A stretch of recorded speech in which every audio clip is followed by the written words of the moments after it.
시청자 여러분 안녕하십니까? 서대문구 선거방송 토론위원회가 주관하는 제22대 국회의원 선거 서울특별시 서대문구 을 선거구 후보자 토론회 오늘 사회를 맡은 신유리입니다.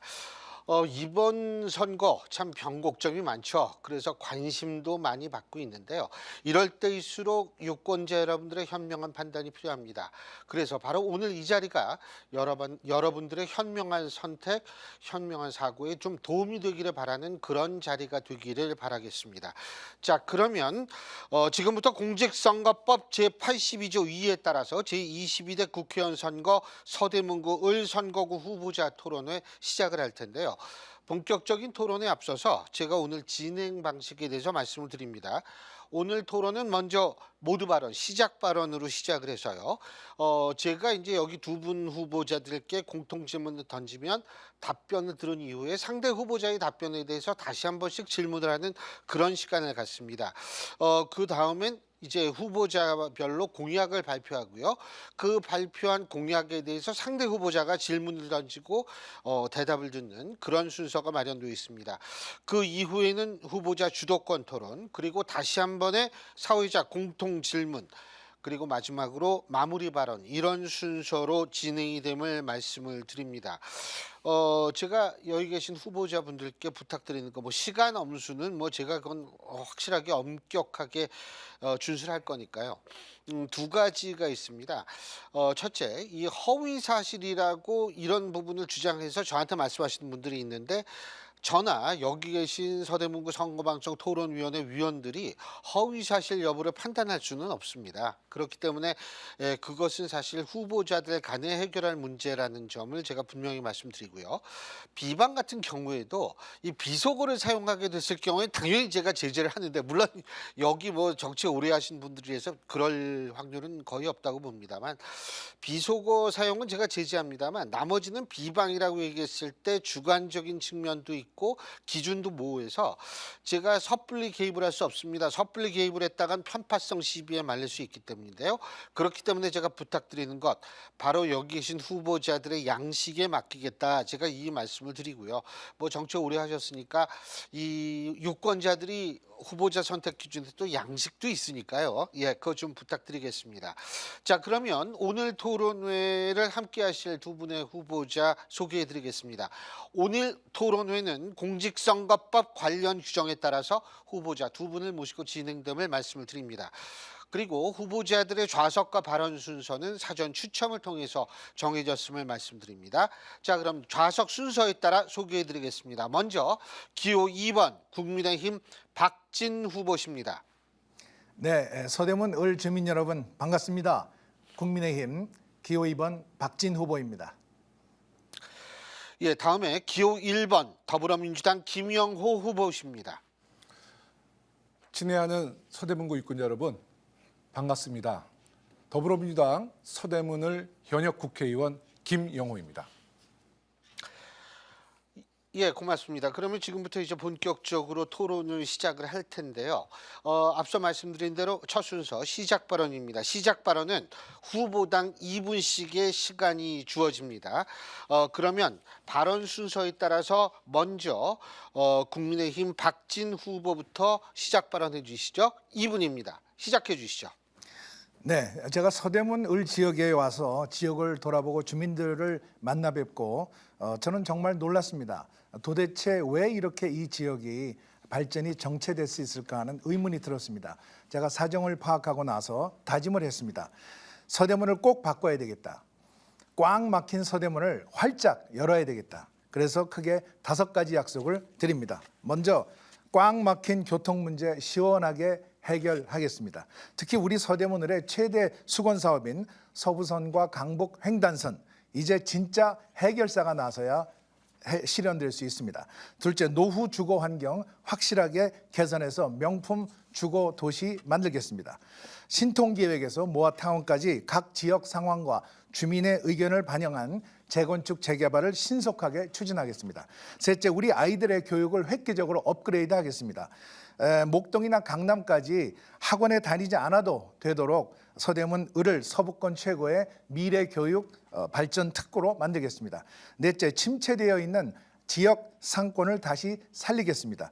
유진상과 인왕시장 통합 개발을 통해서 최신 감성의 복합몰을 유치하고 또 지역 내 대학과 연계한 주민, 청년 그리고 여성 창업 지원을 대폭 강화하겠습니다. 마지막으로 빈틈없는 안심복지, 확실한 주민 안전을 위해서 의료 사각지대를 해소하고 보육, 어르신 복지, 취약계층, 안전 인프라까지 두루 촘촘하게 챙기겠습니다. 그동안 종로와 강남에서 쌓은 사선의원의 경험과 실력을 발휘하고 또 외교부 장관으로서 쌓은 글로벌 네트워크를 총동원하겠습니다. 제가 당선되면 중앙정부, 서울시 또 서대문 구청과 손잡고 강력한 추진력으로 서대문을 활짝 열겠습니다.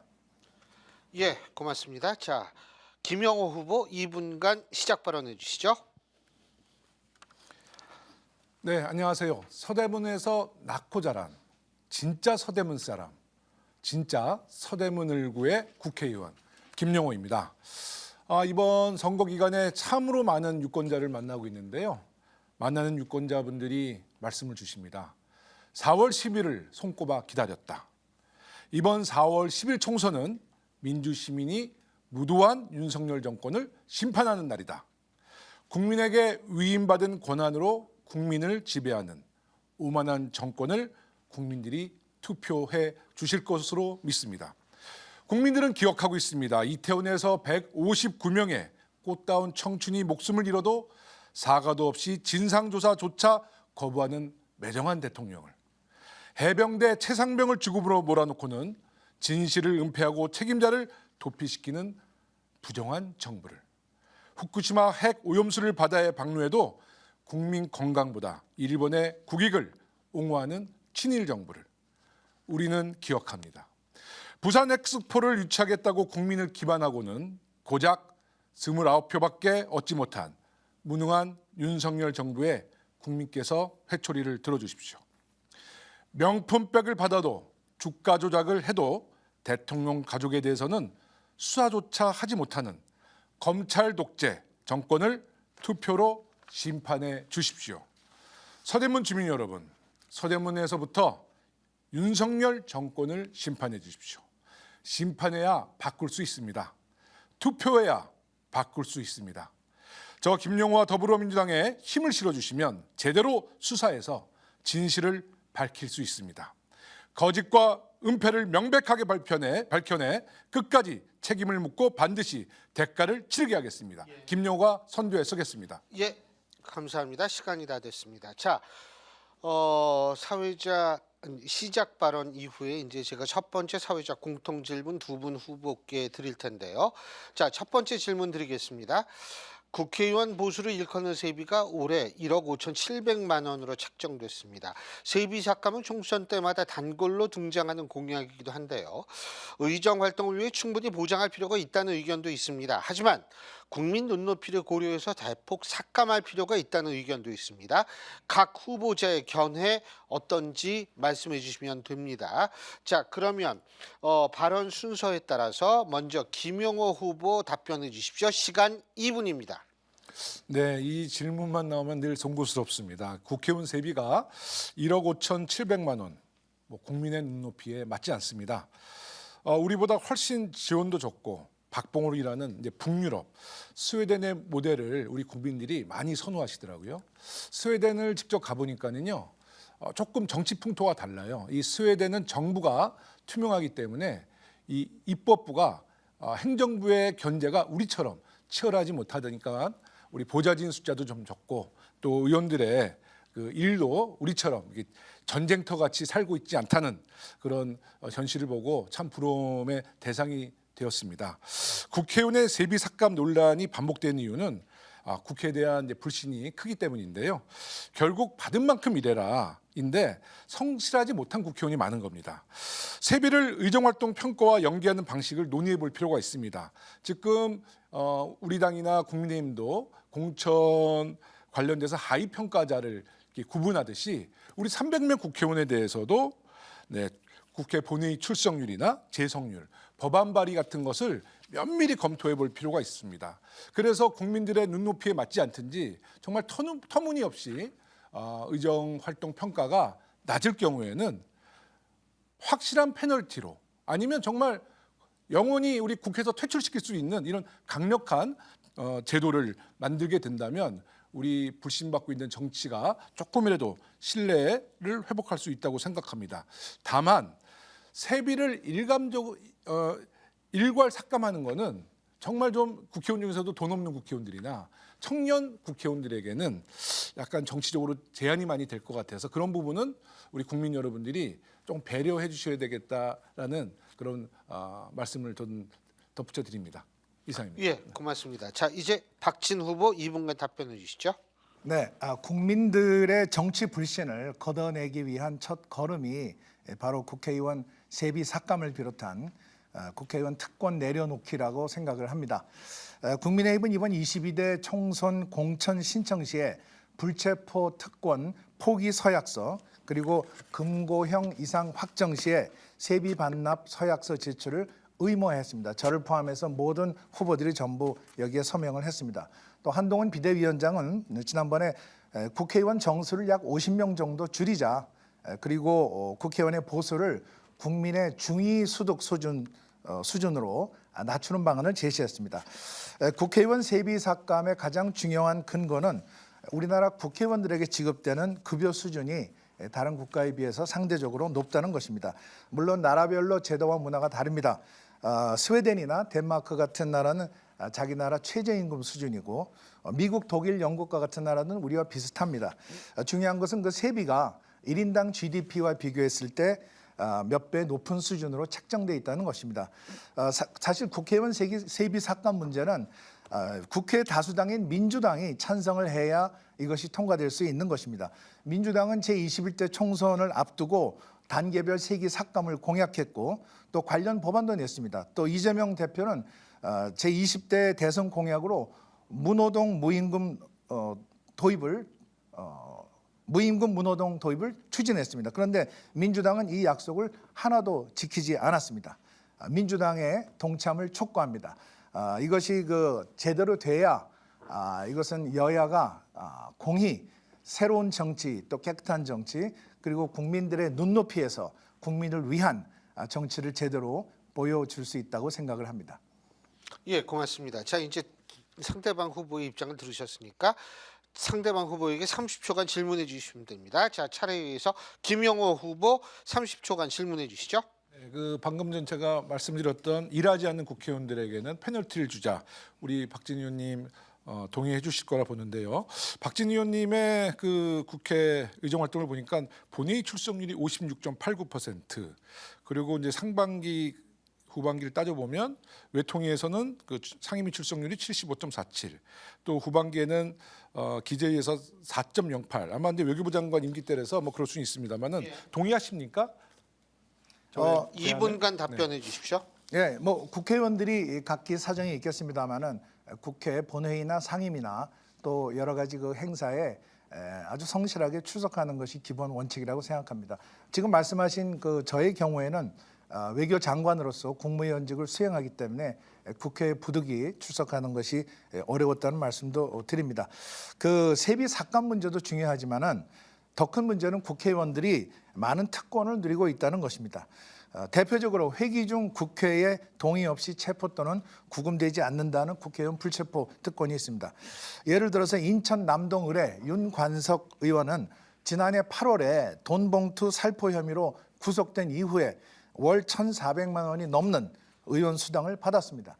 또 21대 국회에서 구속된 이상직 정정순 의원 또한 의원직이 상실될 때까지 매월 1,000만 원대의 수당을 받아갔습니다. 김영호 후보께서는 임기 중에 구속되거나 또 기소와 재판 상태로 있는 국회의원들이 세비를 반납해야 한다는 의견에 동의하시는지 묻고 싶습니다. 또 앞서 말씀드린 대로 국민의힘은 지난해 6월 101명 전원이 불체포 특권 서약에 불체포 특권 포기 서약에 동참한 바 있습니다. 물론 저도 동참했고 서약서에 서명했습니다. 그렇지만 민주당도 불체포 특권을 포기하는 서약서를 제출하라고 요구했지만 결국 무산되었습니다. 그 과정에서 민주당 소속 31명은 별도의 입장문을 냈습니다. 국회의원 불체포 특권을 내려놓겠다 이렇게 선언을 했는데 우리 김영호 후보께서는 이 민주당 의원 31명의 불체포 특권 포기 선언할 때 동참하지 않으신 걸로 아는데 혹시 무슨 특별한 이유라도 있는지 알고 싶습니다. 예. 지금 답변을 질문과 섞어서 해주셨는데요. 박진 후보자께서는 30초간 다시 질문을 하실 이 시간이 있습니다. 어떻게 하실 겁니까? 네, 그 국회의원 특권 내려놓기도 문제지만 22대 총선에서 가장 걱정되는 것은 범죄 혐의자들이 판치는 선고로 변질되었다는 것입니다. 송영길 전 민주당 대표는 전당대회 당시에 돈봉투 살포 혐의로 구속됐는데 옥중에서 소나무당을 창당해서 선거운동을 하는 희귀한 행태를 보이고 있습니다. 불법 정치자금과 관련돼서 기소됐음에도 불구하고 세비를 받고 예. 선거운동까지 하는 이런 행태에 시간이 대해서 다 됐습니다. 자, 김용호 후보 2분간 답변해 주시죠. 네, 그 주신 말씀의 원론은 저는 뭐 적극 참석하는데 사실 그 불체포 특권은 헌법에서 보장된 그런 그 조항이기도 합니다. 이 법이 왜 그 헌법에 보장이 되어 있냐면 군사 독재 시절에 그 어떤 정치 탄압이나 정직 공작으로 인해서 이런 억울한 국회의원들이 이제 많이 나왔기 때문에 이제 헌법에서 보장하는 거거든요. 그 박진 후보님이 2008년도 박연차 회장에게 2만 달러 돈봉투 받아서 굉장히 억울하게 기소된 적이 있으시잖아요. 뭐 비슷한 겁니다. 그때 만약에 이런 헌법적인 이런 그 법 체계가 보장이 안 됐다면 정말 더 억울하고 아마 그 당시에 정권으로 탄압을 받으셨을 텐데 어찌됐든 그 법이 보장이 돼서 우리 박진 의원님이 1심에서는 유죄를 받았다가 이제 2심에서는 무죄를 받아서 그 누명을 푸셨어요. 저는 이 불체포 특권에 대해서는 박진 의원님이 제기한 문제에 대해서는 100% 저는 동의합니다. 다만 윤석열 검찰 독재에서만큼은 저는 동의하고 싶지 않습니다. 그 이유는 너무나 내로남불적인 그런 정권이기 때문이죠. 정적에게는 정말 그 하이에나가 먹이를 찾는 어떤 사냥감으로 그것을 수십 번 수백 번 압수수색 또 기소를 하고 정작 자기네 부인의 사건에 대해서는 조사조차 압수수색조차 서면 조사하는 조차도 안 하는 이런 불공정한 그런 정치 풍토에서 어떻게 우리가 불체포 특권을 동의할 수 있겠습니까? 정상적인 정부는 저는 박진 의원님의 후보님의 말씀에 100% 동의하고요. 다만 최종 판결이 나왔을 때까지는 좀 지켜볼 수 있다. 그 안에는 억울한 국회의원, 억울한 정치인들이 우리 역사적으로 볼 때는 다수가 포함이 돼 있었다. 한 명의 억울한 사람을 만들지 말자는 이런 취지에서도 저는 이 불체포 특권은 우리가 깊게 고민해야 된다 이렇게 생각을 합니다. 예, 시간이 다 됐고요. 자, 두 번째 질문 드리겠습니다. 장기간 경기 침체가 이어져서 소득 증가율이 낮아지고요. 가계빚 부담은 꾸준히 증가하고 있는 상황입니다. 게다가 최근에는 특히 먹거리 물가와 외식 물가 부담까지 더해져서 국내 소비 부진 현상이 심각한 상황입니다. 이자 부담과 먹고 사는 비용 부담이 줄어들지 않으면 지금의 내수 침체 상황 쉽게 해소하기 어려울 것이라는 전망이 있는데요. 내수 침체 상황을 타개할 구체적 방안 말씀해 주시기 바라겠습니다. 자, 이번엔 발언 순서에 따라서 먼저 박진 후보부터 2분간 발언해 주시죠. 답변해 주시죠. 시작해 주시죠. 네, 윤석열 정부는 물가 안정을 위해서 다양한 조치를 취해왔습니다. 건전 재정으로 물가 상승을 억제하고 비축 물량을 시장에 풀어서 채소, 과일 가격을 인하하고 민생 물가를 잡기 위해서 노력했습니다. 또 수입 과일의 관세를 낮춰서 수입 과일이 낮은 가격으로 시장에 들어올 수 있도록 하는 정책을 펴왔습니다. 그럼에도 불구하고 기후 위기와 국제적인 악재로 고물가 상황이 개선되지 못하고 있습니다. 이 와중에 민주당은 윤석열 정부 2년 내내 민생 경제와 관련한 법안 통과를 저지하고 민생의 발목을 잡았습니다. 기업 구조 조정 촉진법이라든지 또 유통산업법, 또 법인세법 개정안, 그리고 최근에는 소상공인들에게 엄청난 고통을 주는 중대재해처벌법, 이것을 유예 기간 연장 없이 그냥 강행 처리해서 민생에 큰 부담을 주었습니다.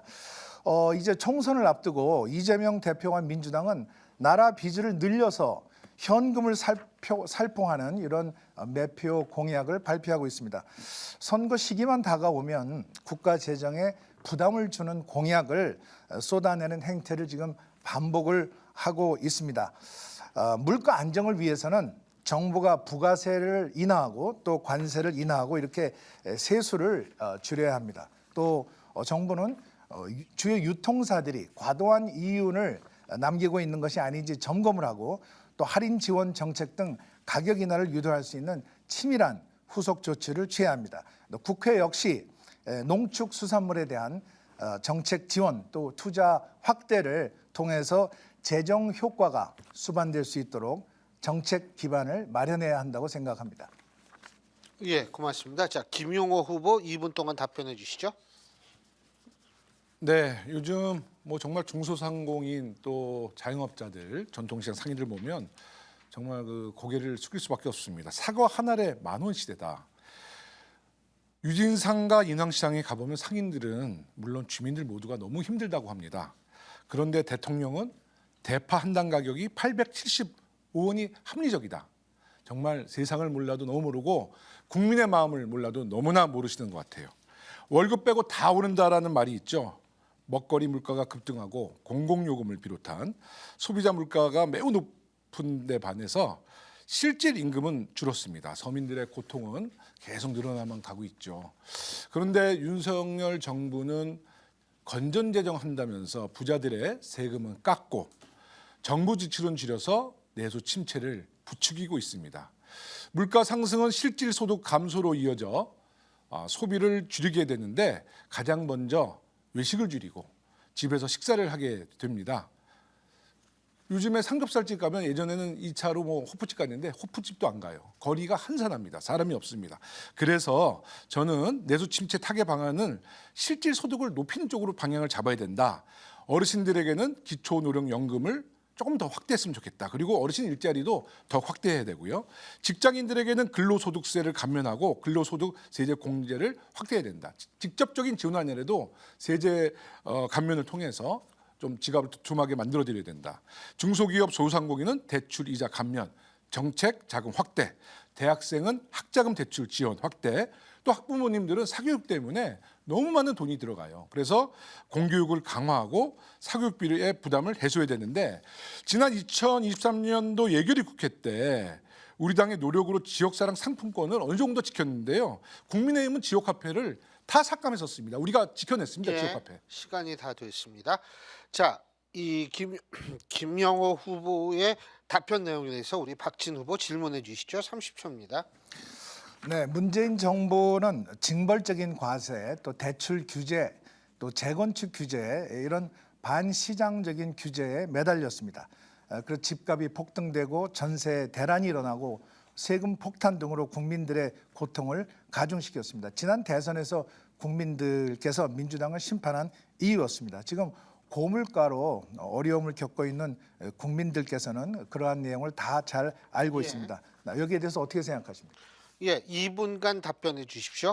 뭐 박진 후보님께서는 이제 국무위원을 또 겪으시고 외교부 장관을 역임하셔서 이 세계 추세라는 걸 알 것입니다. 아까도 이제 고물가, 고금리도 세계적인 추세가 그렇다 이런 말씀하시는데요. 당시에 부동산 폭등은 대한민국뿐만 아니라 전 세계의 추세였습니다. 우리가 여당일 때는 그것을 그렇게 세게 몰아붙이시더니 이제 고물가에 대해서는 전 세계의 추세가 그러니 이해해달라. 이것이야말로 내로남불이다. 저는 이렇게 말씀을 드리고요. 지금 이재명 대표 25만 원 민생회복지원금 말씀하셨는데요. 저는 문재인 정부 때 코로나 재난지원금 그 당시에 몇 차례 이제 지원을 해서 국가 채무가 또 늘었다라는 여당의 비판이 있습니다. 다시 코로나19 팬데믹이 와도 우리는 재난지원금을 지원했어야 합니다. 송파 세모녀 사건 아시죠? 우리 많은 민생 부분에서 서민들이 부도나고 목숨을 스스로 끊습니다. 돈이 아무리 중요하고 재정이 중요하지만 국민의 안전과 생명을 지켜야 될 것이 국가의 책임이기도 합니다. 지금 이재명 대표가 25만 원 민생회복지원금을 지원한다 그랬더니 그것이 뭐 퍼주기다 이렇게 말씀하시는데요. 25만 원으로 한 달 생계를 살아가는 분을 걱정하셔야 돼요. 우리 여당 국회의원들은요. 강남 을구에 계셨을 때는 조금 넉넉한 분들 만나셨지만 서대문 을구는 그렇지 않습니다. 25만 원의 그 민생 회복금으로 사람의 생명과 목숨이 달려 있다는 것을 분명히 파악해 주시고요. 그리고 저는 앞으로도 좀 그 기초연금도 어르신들에게 조금 더 지원 확대해서 대한민국 어르신들이 우리나라 한강의 기적을 만들어내셨는데 OECD 국가의 노인 빈곤율 1위 아닙니까? 이런 생계가 어려운 어르신들에게는 정말 재정을 풀어서라도 예. 우리가 뒷받침해야 된다 이런 생각하고 있습니다. 알겠습니다. 자, 김용호 후보께서 박진 후보께 30초간 질문해 주시죠. 제가요. 예. 그러면 지금 이제 윤석열 정부가 부자 감세를 유지해서 이걸 낙수 효과라고 얘기하는데요. 저는 전혀 낙수 효과를 보지 못한다. 그 윤석열 정부의 부자 감세는 계속 유지해야 되는지, 또 서대문 을구에서 민생 현장을 살펴보신 박진 후보님의 마음은 좀 어떻게 변하셨는지가 궁금합니다. 예. 2분간 답변해 주시죠. 네, 고소득자들에 대한 그런 세금을 어느 정도 감면할 경우에는 그 경제에 플러스 효과가 있다는 것이 일반적인 경제학의 이론으로 알고 있습니다.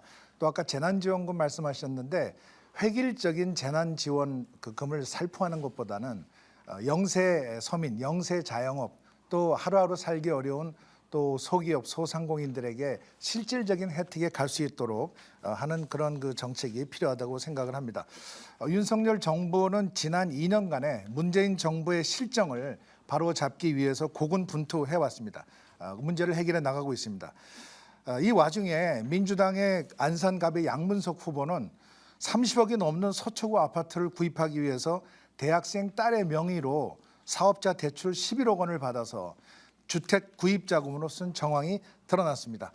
또 조국 혁신당의 후보 박은정 변호사 남편은 다단계 사기 변호를 맡아서 1년 만에 변호사비로 40억을 번 것이 드러나서 이렇게 논란이 커지고 있습니다. 고물가로 어려움을 겪고 있는 이런 국민들께서 이러한 후보들의 참 황당한 행태에 대해서 정말 뭐라고 생각을 하실지 우리 김용호 후보에게 묻고 싶습니다. 그리고 최근에 우리 국민의힘은 정부의 생필품의 부가세를 10%에서 5%로 한시적으로 인하하도록 제시를 했습니다. 정부가 지금 현재 이것을 검토 중이고요. 이 제안이 실현되면 약 5천억 가량의 혜택을 소비자들이 볼 것으로 예상됩니다. 또 정부에서는 부담금 18개, 소위 그림자 조세라고 하는 부담금을 전면 폐지하고 14개의 부담금은 또 감면하겠다는 방침을 밝힌 바 있었습니다. 올 하반기까지는 늦어도 가시적인 성과가 있을 것으로 예상합니다.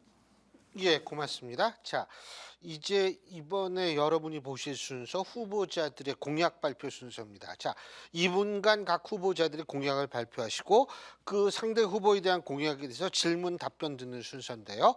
자, 그러면 순서에 따라서 먼저 김용호 후보가 2분간 공약을 발표해 주시면 됩니다. 시작해 주시죠. 네, 저는 서대문구 지하철 시대에서 말씀드리겠습니다. 정말 우리 유권자 여러분께 송구스럽습니다. 지지부진한 서부선 또 강북횡단선에 대해서 간단히 좀 말씀을 드릴게요. 이 도표를 보시면 2008년도 서부경전철이 이제 그 사업 제안서가 제출돼서 오늘 현재까지의 상황입니다. 좀 유심히 살펴보실 게 2020년도 제가 당선되고 나서 민자 적격성 조사가 완료됐고요. 21년도 우산 협상 대상자로 두산건설이 선정됐습니다. 그런데 윤석열 정부 들어와서 오늘 현재까지 아무것도 진척이 되지 않고 있다는 보고에 말씀드리고요. 강북 횡단선은 뭐 아시다시피 서대문 지하철 8km라는 저의 2016년도 공약이 시작이 돼서 강북 횡단선으로 확대가 됐는데 20년 11월 달에 2차 서울시 도시철도망 구축 계획이 국토부에 승인이 났고 21년도 5월 제2차 예타 대상 사업 신청이 됐습니다. 2021년도 10월에 예비 타당성 조사가 강북 횡단선이 이제 착수가 됐는데요.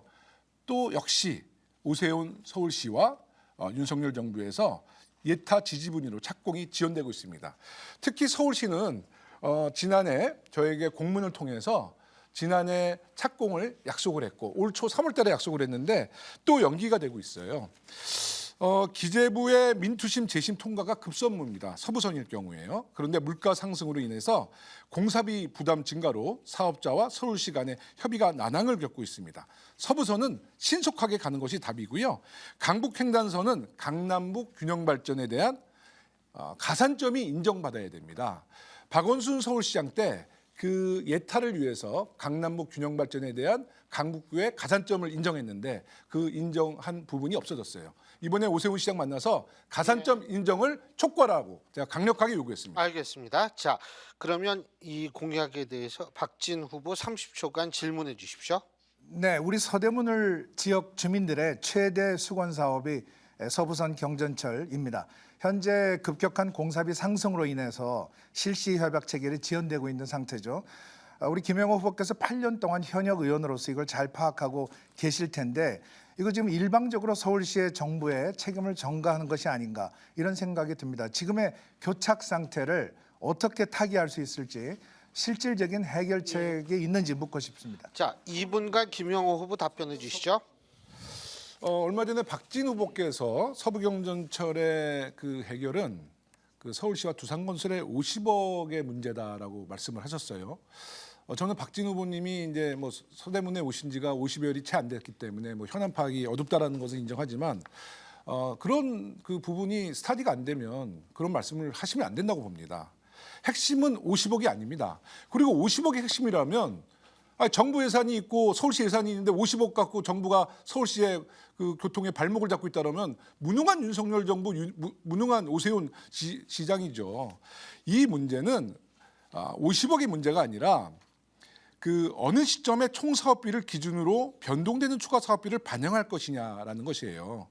50억을 서울시와 두산이 얼마 이렇게 거래하는다? 그거는 매우 작은 부분이고요.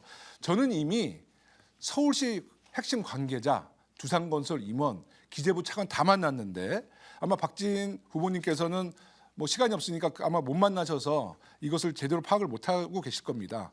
민자 적격성 조사 통과를 위해서 2016년도에 이제 1호를 했는데 그때 공사비가 약 한 1조 5천억 정도 기준으로 했거든요. 근데 사업 그 제안서는 21년도에 제출을 했으니 지금 그 1조 5천억이라는 당시의 사업 예산이 우크라이나 문제로 원자재가 엄청나게 상승했는데 지금은 뭐 한간에는 2조, 3조 얘기가 나옵니다.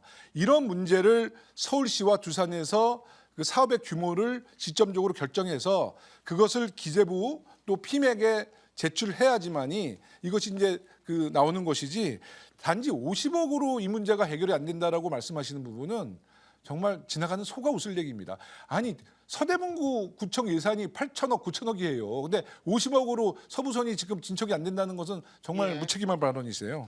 예, 박진 후보 추가 질문해 주시죠. 30초입니다. 네, 저는 우리 김영호 후보께서 지난 8년 동안에 도대체 뭐를 했는지 제가 이해가 되질 않습니다. 이 서대문 을 지역의 남북 도시 철도 축이 제대로 생겨야 우리의 그 꽉 막힌 교통이 뚫리고 또 상권이 활성화되고 또 사람과 또 자본과 문화가 들어올 텐데 그거를 아직도 해결이 안 된 상태에서 공사가 지연되고 있는 데 대해서 현역 의원으로서 책임감을 느끼지 않습니까? 예. 자, 김영호 후보 2분간 답변해 주십시오. 다시 그걸 드리게 되는데요. 당연히 송구스럽습니다. 제가 오세훈 시장을 만나서 무슨 말씀을 드렸냐면 도시철도에 대해서 이처럼 무책임한 행정을 하게 되면 결국 우리 정치권의 불신으로 이어진다. 일을 좀 제대로 하시라고 그랬어요. 제가 서울시 만나고 두산건설 만나고 기재부를 만났던 이 내용을 오세훈 시장한테 말씀드렸더니 전혀 모르고 계시더라고요. 제가 그랬습니다. 야당 국회의원이 이렇게 영업을 하러 다녀야 되느냐. 오세훈 시장이 기재부 장관 만나고 두산건설 임원 만나서 이 문제를 직접 해결해라. 뭐 전혀 관심이 없어 보이시더라고요. 자, 제가 보세요. 2008년도는 정두원 의원님 시절입니다. 그때 서부경전철이 이제 시작이 됐어요. 그런데 진척이 없다가 제가 국회의원이 된 그 해 2020년도 민자 적격성 조사 완료됐습니다. 그리고 21년도 5월 30일 날 두산건설이 우선 협상 대상자 선정됐어요. 제가 국회의원이 돼서 얼마나 속도감 있게 가고 있다는 것을 이 도표를 보시면 알 겁니다. 강북횡단선 그 누구도 믿지 않았습니다. 제가 강북횡단선 서대문 지하철 시대를 여니까 오세훈 시장이 서울시장 선거 때 공약으로 내세우고 심지어는 윤석열 대통령도 강북횡단선을 공약으로 내걸었습니다. 그렇다면 서대문구 국회의원 김영호가 대한민국 서대문에 지하철 시대를 열었던 그런 공헌은 분명히 한 것이죠. 제가 2016년도 지하철 8km를 공약에 내세웠더니 2019년도 서울시 철도망에 구축 계획에 포함을 시켰습니다. 19년도에. 그러니까 제가 당선되고 3년 있다가 서울시의 도시철도망의 구축 계획에 포함이 됐고 그 1년 있다가 2000년, 20년 11월에 국토부가 승인을 했어요. 그 다음에 2021년도 5월 달에 예타 대상 사업으로 선정이 됐고 2021년도 예비타당성 조사 강북횡단선 착수가 됐습니다. 제가 여당일 때는 속도감 있게 나가다가 윤석열 정부 오세훈 시장 와서 이것이 예. 지금 한 발짝도 못 나고 있다는 말씀을 드립니다. 알겠습니다. 자, 이번에는 박진 후보가 2분간 공약 발표해 주시면 되겠습니다. 자, 발표해 주시죠. 제가 개별 질문 없습니까? 없습니다. 네. 방금 그 제가 질문했던 그 서부선 경전철 문제 제가 알고 있는 것과 좀 다릅니다. 서부선 지금 실시 협약 체결을 빠른 시일 내에 매듭 짓고 조속 착공할 수 있도록 해야 합니다. 이미 저도 서울시 그리고 우선 협상 대상자인 두산건설과 만나서 쟁점을 정확히 파악했습니다. 아마 우리 김영호 의원께서 잘 모르고 계신 것 같은데 오세훈 시장과 바로 전화 통화를 해서 실시 협약 문제는 곧 해결될 것이라고 제가 확인을 했습니다. 그리고 강북 횡단선 이것은 지금 이것도 아직 안 되고 있습니다. 예비 타당성 문제, 그 다음에 경제성 문제로 지금 아직 해결이 안 되고 있는데 이것은 경제성만을 볼 것이 아니라 강남북 균형 발전의 정책적인 가치를 봐야 합니다. 그래서 저는 서울대문에 오자마자 이런 동료 의원 10명과 지지를 받아서 강북 횡단선 예타 면제법을 발의를 이미 마친 상태입니다. 지난 8년 동안 민주당 현역 의원이 있으면서 그야말로 지지부진했던 강북 횡단선 이거 제가 당선되면 국민의힘 5선 의원으로서 확실하게 속도감 있게 추진하겠습니다. 이렇게 교통이 뚫리면 우리 서대문 지역에 정말 절실한 노후 주거 환경 개선, 재개발 재건축, 상권 활성화도 속도가 붙게 됩니다. 유진상가 통합에서부터 가재울 7구역, 북가자 6구역, 개미마을까지 할 일이 너무 많이 있습니다. 마침 서울시가 강북 대개조 프로젝트를 발표했습니다. 이 재개발 규제를 확 풀겠다고 나섰습니다. 지금이 아주 기회입니다. 중앙정부와 서울시와 또 서대문구청과 손을 잡고 사륜 구동 체제로 이러한 재정착이 가능한 재개발을 강력하게 추진하겠습니다. 예. 자, 박진 후보의 공약에 대해서 김영호 후보 30초간 질문해 주시죠. 그 박진 후보님의 공약 중에 어저께 유튜브로 또 공약을 발표했어요. 가재울초 과밀학교 해소하시겠다고 했는데요. 굉장히 깊은 연구가 필요한데 그냥 대충 얘기하시는 것 같아요. 가재울 초등학교 과밀학교 해소 구체적인 방안이 무엇이고 둘째로 홍은 홍제권에 고등학교 하시겠다고 그랬는데 어디 부지, 신설 부지가 어딘지 한번 말씀해 줘 보십시오. 예, 2분간 답변해 주십시오. 가재울 뉴타운 개발로 인해서 지금 유입 학령 인구를 이제 오판을 한 것 같습니다. 가재울 초등학교의 경우에 지금 3교대 급식을 하기도 하고 있습니다. 아이들 교육과 성장에 끼치는 영향이 아주 지대하기 때문에 시급한 해결이 필요합니다. 지금 현재 가재울초가 제일 심각합니다. 학급당 26명 이상이고요. 또 북가자초, 또 연가초 여기도 지금 그 시설 현대화를 해야 됩니다.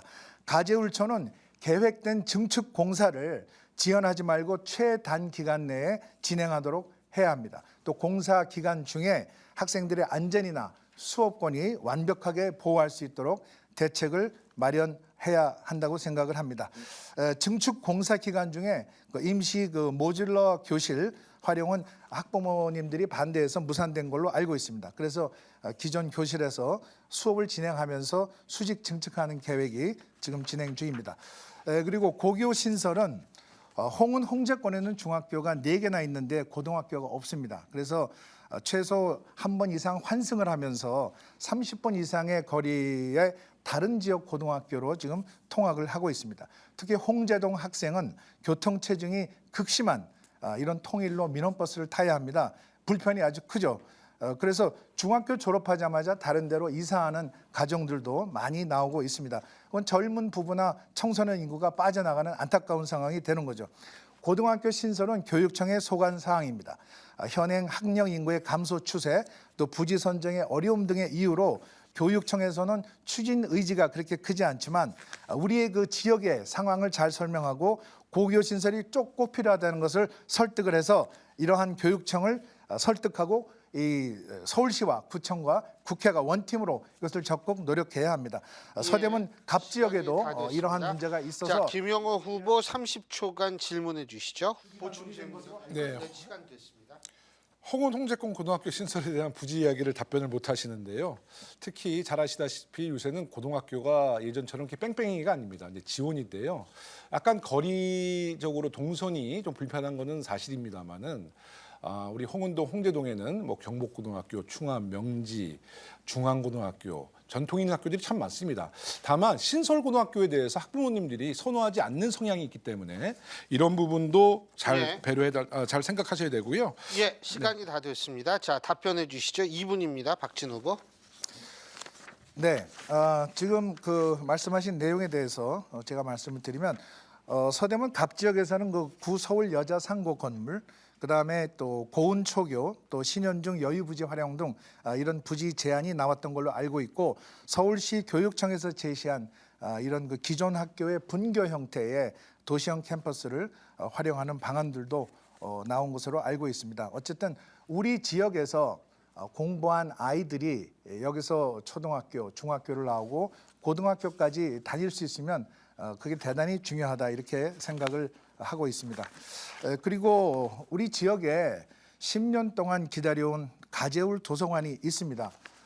도대체 그동안에 우리 현역 국회의원께서 무슨 일을 하셨는지 제가 정말 묻고 싶습니다. 지난 10여 년간의 대부분은 민주당, 시장, 구청장, 국회의원의 집권 기간이었습니다.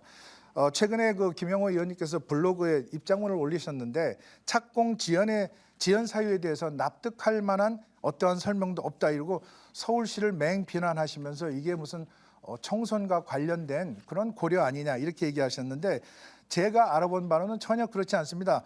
서울시 담당 부서 문화시설과에 바로 전화 한 통이면 파악할 수 있어요.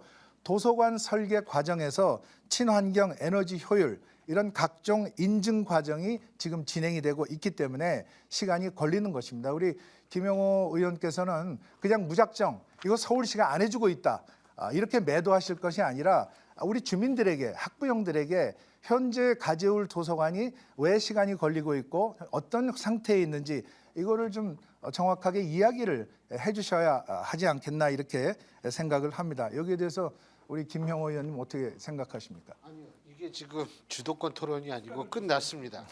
예, 끝났고요. 자, 주도권 토론 순서입니다. 이거 주도권 토론이라는 거 제가 뭐 주도권 가진 후보자들이 토론을 주도하는 거는 맞는데요.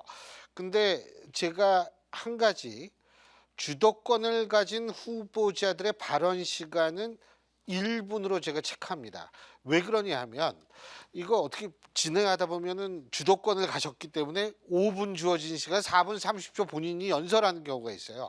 그런 것들을 막기 위해서 주도권을 가진 후보자의 발언, 그러니까 예를 들면 박진우 의원께서 갖고 계시든 김영호 의원께서 갖고 계시든 주도권을 가진 후보의 발언 시간을 제가 1분씩 한 번 발언할 때 1분씩 제한 둔다라는 말씀드리고요. 그럼 상대 후보의 발언? 그건 주도권을 가진 후보가 뭐 이 자르든지 뭐 하든지 그건 마음대로 하시는 거죠. 단 한두 마디 했는데 자르면 그건 좀 양식이 없어 보이니까요. 그 점만을 좀 부탁드리겠습니다. 자, 그리고 주도권 토론의 주제가 있습니다. 주도권 토론의 주제는 서대문구의 치안 및 사회 안전 실태입니다. 각 주도권 토론 시간 5분씩인데요. 자, 그러면 발언 순서에 따라서 먼저 박진 후보부터 주도권 토론 시작하겠습니다. 총 쓰실 시간 5분입니다. 시작해 주시죠. 치안 관계에 대해서 주도권 토론을 하겠습니다. 사회 안전이라는 개념이 다소 생소한 분들도 아마 계실 것 같습니다. 최근에 머니투데이와 성신여대, 충북대가 공동 조사한 대한민국 사회 안전 지수가 있습니다. 여기 지금 나와 있는데요. 여기 보면은 우리 서대문구의 사회 안전 지수는 C등급 73위입니다. 공개 대상 지자체가 184개이기 때문에 전국 하위 50%에 속하는 셈입니다. 사회 안전 평가는 치안 소방, 생활 안전뿐만 아니라 경제 활동, 또 건강 보험, 보건, 주거 환경까지 고려되는 아주 종합적인 개념입니다. 20초 모두 남았습니다. 공감하실 텐데요. 우리 서대문구는 특히 주거 환경 항목이 177위, 전국 최하위 수준입니다. 자세히 보면 주거, 보육, 교육 항목이 168인데요. 우리 김영호 후보 어떻게 생각하십니까? 짧게 말씀해 주세요. 네, 그 부분에 대해서는 전 행안위 때부터 이제 우리 사회 안전망에 대해서 많은 노력을 기울였습니다만은 뭐 이제 우리 박진 후보님도 이제 다선 의원님이시기 때문에 국회의원의 예산 확보가 상당히 제한이 있다. 그래서 우리가 특별고부금을 저는 확보를 해서 우리 서대문구의 최대한의 그 치안 문제에 대해서 집중적으로 제가 확보했다는 말씀을 드리겠습니다. 특히 주거 환경 개선은 우리 서대문 을에 노후 주택 밀집 지역이 많기 때문에 정말 시급한 문제입니다. 우리 2021년에 오세훈 시장이 취임한 직후에 재개발 재건축 규제를 완화하겠다고 했습니다. 그때 김영호 후보께서는 민주당이 서울시 의원들과 함께 저지할 것이다 이렇게 극렬히 반대를 했던 걸로 알고 있어요. 2021년에 오세훈 시장이 취임한 이후에. 그런데 그 사회 안전 강화를 위한 주거 환경 개선에 반대하는 건지 아니면 서대문 을은 그냥 이대로 살자는 건지 묻지 않을 수 없습니다. 또 바로 다음 해 2022년 대선 때 김영호 후보는 서울 재건축 재개발 용적률을 500%를 추진하겠다 이렇게 입장을 또 180도 바꿨어요. 지금은 맞고 그때는 틀리다. 어디서 많이 들어본 얘기인데 이거 전형적인 내로남불 논리가 아닙니까? 그 2021년도 재개발 재건축 제가 주거 환경 반대를 했다는 근거는 어디서 나오는 거죠? 그 극렬 반대했다는 게 2021년에 재개발 재건축 규제를 오세훈 시장이 취임한 이후에 완화하겠다고 하자 우리 김영호 후보께서 민주당 서울시 의원들이 함께 저지할 것이다 이렇게 한 걸로 제가 아니 근데 그 알고 있는데. 근거는 어디서 제가 그런 얘기를 한 게 사실 기억이 좀 없어서 말씀드리는 예. 겁니다. 그럼 제가 이거 확인해서 예, 확인을 한번 해주시고요. 저는 사실 그 우리 문재인 정부에서 우리 그 주택 공급에 대한 이제 좀 소극성 때문에 우리가 국민들로부터 심판을 받아서 정권까지 이제 빼앗겼는데요. 저는 적합한 과정 또 국민 주민들의 의견을 모아서 추진하는 재개발 재건축은 반대하지 않습니다. 다만 아까 용적률 얘기하신 거는 당시에 서울시장 후보의 기조였습니다. 제가 그때 전략기획위원장이라서 서울시 시장 후보 캠프에서 추진했던 그 당시는 또 아마 그 부동산이 폭등하고 주택 공급이 매우 절실했을 때였기 때문에 서울시장 후보 캠프에서 그런 공약을 내세워서 저는 그것에 대해서 제가 전략기획위원장으로서 발표를 한 것뿐이다. 저는 이렇게 말씀을 드립니다. 네. 또 그리고 이번 선거에서 우리 주민들의 수건인 재건축이나 또 재개발 관련해서 우리 김영호 후보께서 어떤 공약을 제시하고 계신지 네. 제가 그렇게 많이 보지 못한 것 같습니다. 그 우리 국민의힘은 일관되게 신속한 재개발 재건축 사업성은 올리고 분담금 부담은 낮추고 이래서 재정착이 가능한 재개발을 추진해 왔습니다. 이제 강북 대개조 프로젝트가 나왔기 때문에 용적률은 올리고 또 공공기여 면적이나 노후도 기준은 낮춰서 우리 서대문 을 같은 발전이 정체된 지역이 그야말로 대개조 될 수 있도록 하겠다는 약속을 다시 한번 드립니다. 그리고 아까 말씀드린 대로 주거 환경 분야에서 또 중요한 연결된 항목이 교육입니다. 이거 지역 수건 사업입니다. 바로 가재울 도서관인데 여기 착공이 지연되고 있는 이유에 대해서 말씀을 해주시죠. 저는 그 재개발 재건축을 그냥 일관적으로 뭐 조건도 없이 그냥 지지하겠다는 것은 상당히 저는 위험한 발언이다. 지금 뭐 사륜구동 얘기하시는데요. 2006년도부터 10년까지 이명박 정부 현동훈 구청장, 오세훈 시장, 정도원 의원이 있을 때 그때 그 사륜구동이 돌아와서 다 진역 갔어요. 다 해먹었어요 그때. 알겠습니다. 자, 시간이 다 끝났습니다. 자, 그러면 이제 김영호 후보께서 5분간 주도권 토론 시작해 주시면 됩니다. 자, 시작해 주시죠.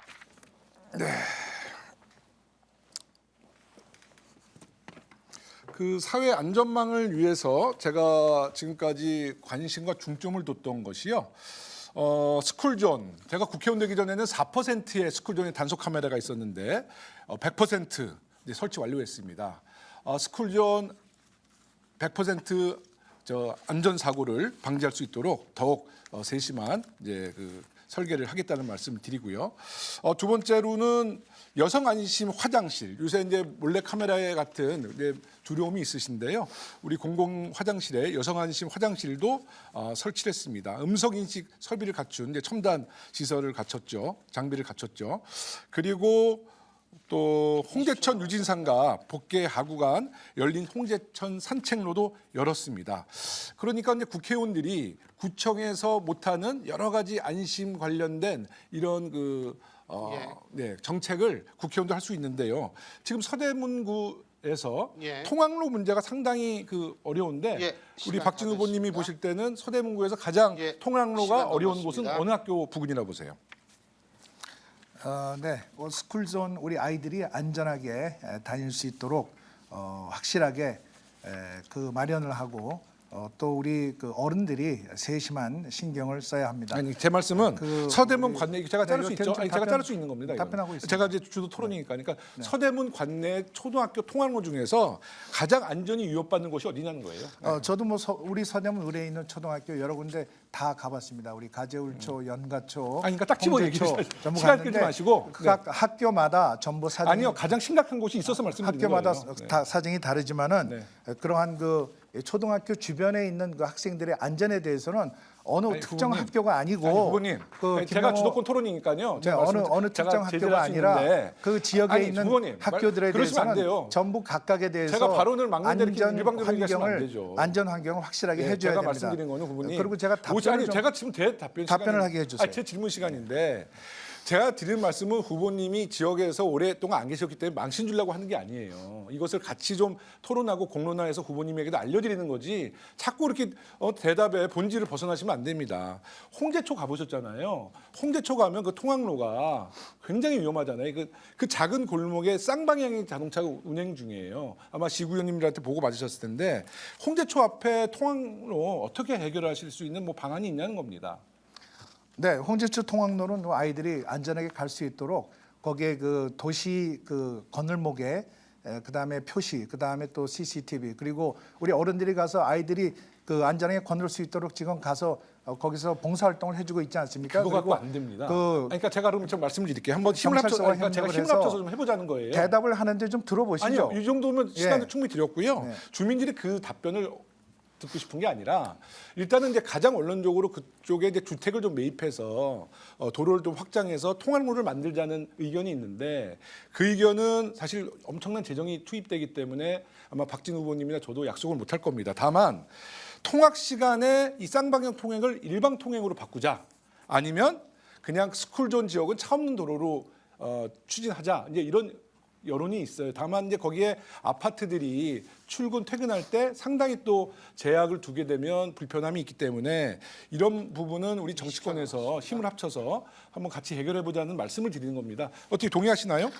뭐 건설적인 내용에 대해서는 저도 네. 동의를 합니다. 뭐 홍제초뿐이겠습니까? 그럼요. 우리 네. 그 지역에 있는 여러 다른 초등학교들도 아이들 안전 문제에 대해서 참 노심초사를 하고 있기 때문에 제가 지역에 있는 초등학교를 전부 다니면서 학부모님들과도 이야기를 하고 또 아이들이 어떻게 길을 건너고 어떻게 또 등하교를 하는지 네. 이거를 다 봤습니다. 그리고 아까 이제 제 주도권인데요. 아까 이제 제가 좀 보충 설명하자면 가재울 도서관 말씀하셨는데요.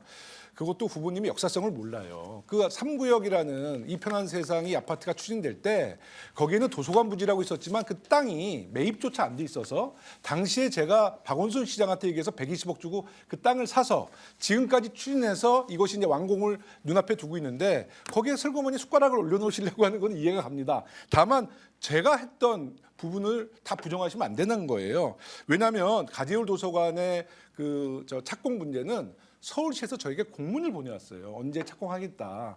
그런데 그 공문을 변경할 수 있죠. 그렇다면 저한테 사전 설명을 해야 되는데 아무리 야당이라도 서울시당 위원장에게 그런 말을 한마디 안 하고 여당끼리 예. 정보 공유. 그게 마땅한 일입니까? 시간이 다 됐습니다. 자, 아니요.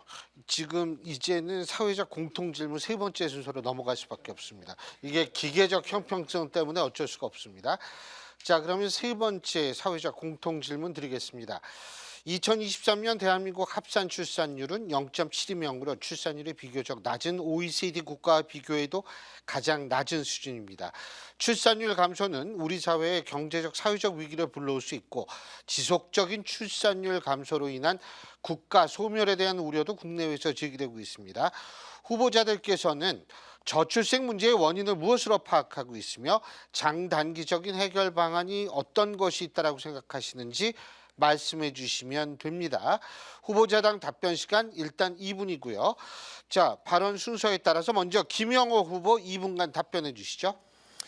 네, 이 저출산 문제 정말 뭐 우리 정부 때도 또 윤석열 정부 때도 답이 없는데 사실 윤석열 정부가 들어와서 조금 더 심각해지고 있습니다. 일단 저출산 문제를 해결하려면 낳고 기르고 그 아이가 커서 가정을 꾸릴 때까지 이 생애 구간을 정부가 세심히 챙기고 또 책임을 져야 되는데 그런 여건이 주어지지 않고 있죠. 일단은 아이를 낳게 되면 이제 어린이집, 유치원을 보내야 되는데 지금 윤석열 정부가 야심차게 준비하는 유보 통합, 정말 제가 국회 교육이 간사인데요. 말만 유보 통합이지 진척되는 게 또 하나도 없어요.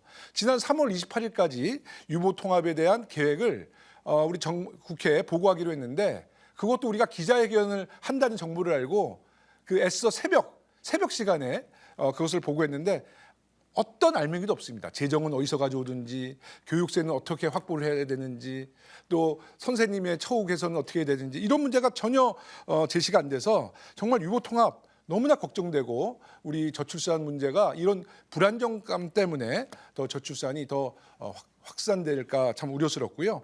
그리고 이제 아이를 유치원 어린이집을 보내고 나서 초중고에 들어가야 되는데 초등학교 때부터 과학고 무슨 영재고 특목고를 보내기 위해서 또 영어 유치원부터 시작하는 아주 정말 지옥 같은 초등학생의 경쟁 그 교육 열기 때문에 이런 문제도 상당히 우리 저출산에 직접적인 영향이 가고요.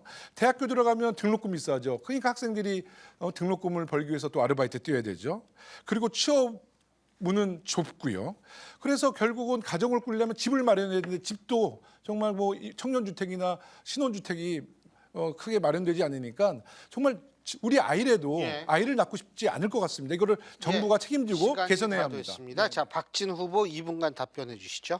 네, 저출생 문제는 여야가 머리를 맞대고 해결해야 될 초당적인 국가적인 과제입니다. 정부는 이 저출생 또 고령화 구조로 굳어지는 인구 변화에 대한 대응 예산을 늘렸습니다. 육아기의 근로시간 단축, 또 육아휴직, 그리고 유연 근무 이런 그 출산 육아를 돕기 위한 그 정책과 재정적 지원을 확대해서 일과 가정의 양립이 가능하도록 그 여건을 지금 계속 개선해 나가고 있습니다. 그 자녀 돌봄 지원과 함께 결혼 출산 때 주거 안정에 대해서도 지속적으로 지원하기로 했습니다. 서울시에서는 지금 아이 낳고 키우기 좋은 우리 당의 공약은 아이 낳고 키우기 좋은 서대문 을을 만들겠다 이렇게 이야기를 하고 있습니다. 또 얼마 전에 한동훈 비대위원장이 발표를 했는데 3월 25일이죠. 세 자녀 가구의 대학 등록금을 전액 면제하는 것을 추진하겠다 이렇게 이야기를 했습니다. 또 중앙당 차원에서는 부총리급의 인구부를 신설을 해서 인구 위기 또 세대 갈등 그다음에 성별 갈등을 해소하겠다 이런 그 해결책을 내놓고 있습니다. 지금 출산 휴가는 어머니들 3개월이고 어머니들이 이제 1년에 육아휴직을 쓰고 계신데 아빠들도 출산 휴가를 1개월 의무화하는 것을 지금 추진하고 있습니다. 또 그로 인해서 불이익이 없도록 기업과 가족과 정부가 함께 인구위기에 대응하는 환경을 만들어 나가야 합니다. 그리고 제가 법안을 발의했는데요. 아이를 낳으면 그 사용자가 직원들이 출산한 한 명당 최대 1억 원까지 지원할 경우에는 이걸 비과세로 하는 소득세법 개정안 그리고 조세특례 제한법을 개정을 했습니다. 이것은 사용자나 또 직원들이 그 아이를 낳고 나서 지원받는 그 금액에 대해서 세금을 덜 내도록 하는 그러한 법안입니다. 예. 예, 고맙습니다. 자, 김영호 후보께서 박진 후보께 30초간 질문해 주시죠. 네, 그 저출산 문제 아까 유보 통합이 난항인데요. 매우 심각합니다. 이 3월 28일까지 유보 통합에 대한 비전을 제시 못한 이 정부를 강력하게 규탄하며 이 유보 통합에 대한 전망을 좀 말씀해 주시고요. 대통령의 한마디로 이제 킬러 수능, 네, 킬러 수능이 이제 지난해 실시가 됐는데요. 역시 수험생은 혼란이 가중되고 있습니다.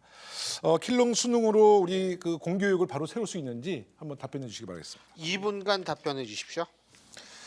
네, 그 유보 통합 문제에 대해서는 저희 그 서대문 을 지역에 어린이집 하는 그 원장님들하고 지난번에 그 이야기를 할 기회가 있었습니다. 유치원과 보육원 그 통합을 위해서 여러 가지 준비가 이루어져야 합니다. 지금 현재 그 어린이집은 또 교사를 구하는 것이 대단히 어렵고 또 그런 그 비용이 인건비가 많이 들어가고요. 또 아이들 급식 문제도 대단히 중요한 문제입니다.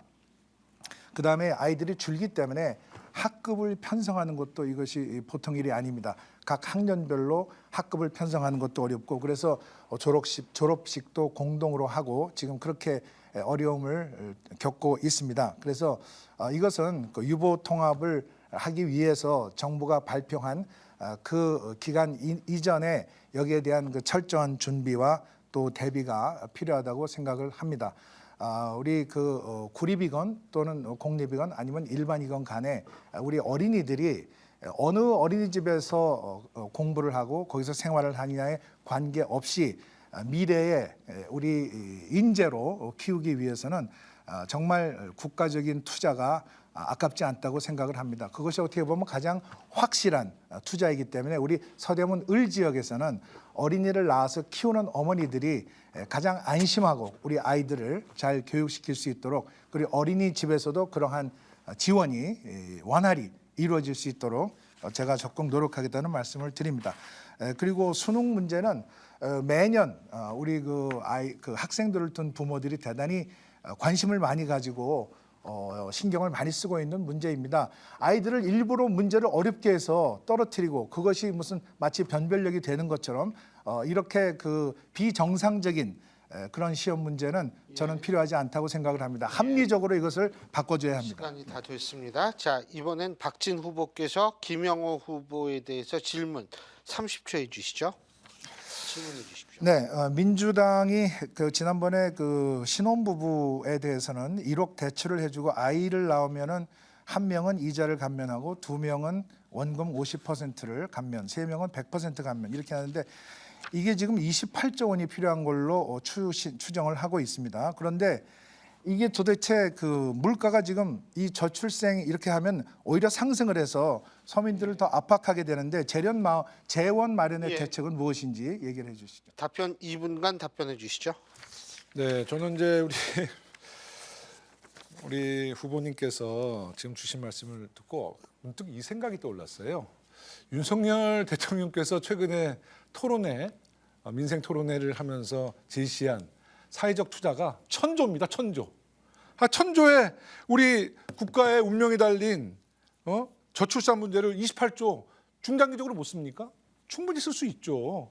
저는 이런 그 재정에 걱정이 되신다면 윤석열 대통령의 1,000조 발언에 대해서 전직 국무위원으로서 대통령에게 직언하는 그런 용기를 보여줬으면 좋겠다. 아까 말씀드린 것처럼 그 저출산 문제의 핵심은 생애 전 주기를 국가가 잘 살펴봐야 된다는 겁니다. 국가가 책임질 부분은 책임져야 된다.